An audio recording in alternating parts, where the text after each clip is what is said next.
खुशी recording studio बलुआहा। साजल सिंगार कानए कोह कई कंगना गुल गुल बिछौना छोड़ के सोतई अंगना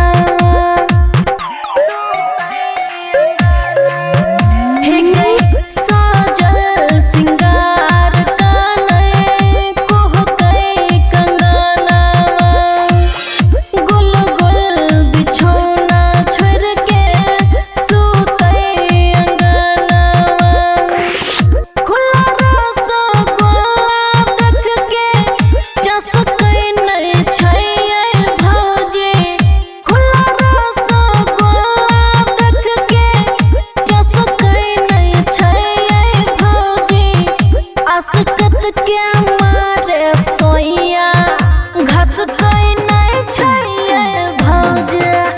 आसकत के मारे सोइया घस कई नहीं छै भौजी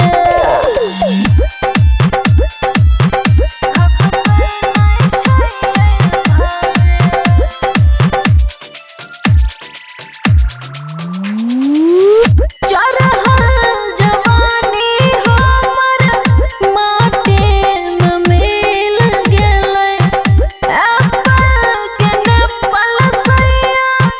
कहियो नहीं मोह लगलकै चढ़ल जवानी हमर माटी में मिल गेलै एप्पल के नेपाल सैया कहियो नहीं मोह लगलकै